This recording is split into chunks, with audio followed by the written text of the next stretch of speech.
नमस्कार दोस्तों, मैं पूजा जौनपुरी आप सभी का स्वागत है हमारे यूट्यूब चैनल पे। तो गाइस, आप सभी के लिए मैं आज एक दर्द भरा गीत लेके आई हूँ। आप लोग मेरा गीत सुनिए, जैसा भी लगे आप लोग कमेंट बॉक्स में जरूर बताना।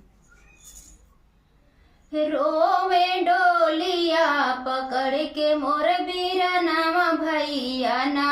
रोवे डोलिया पकड़ के मोर बीरनामा भैया ना, बीरनवा भैया ना हो, बीरनवा भैया ना, रोवे डोलिया पकड़ के मोर बीरनवा भैया ना।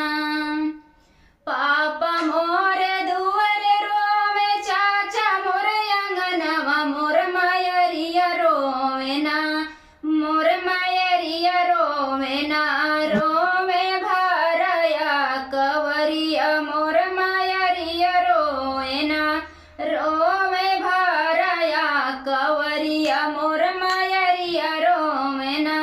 रोवे भरया कवरिया मोर मायरिया रोवे ना, रोवे डोलिया पकड़ के मोर बीरनवा भैया ना, रोवे डोलिया पकड़ के मोर बीरनवा भैया ना। चाची मोरी अलग रोवे, भाभी मोरी अलग रोवे, चाची मोरी अलग रोवे, भाभी मोरी अलग रोवे, मोर बहिनिया रोवे ना, मोर बहिनिया रोवे ना, रोवे माड़वा पकड़ के मोर बहिनिया रोवे ना, रोवे माड़वा पकड़ के मोर बहिनिया रोवे ना, रोवे डोलिया पकड़ के मोर बीरनवा भैया ना, रोवे डोलिया पकड़ के मोर बीरनवा भैया ना, बीरनवा भैया ना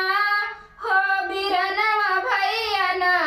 रोवे डोलिया पकड़ के मोर बीरनवा भैया ना, रोवे डोलिया पकड़ के मोर बीरनवा भैया ना।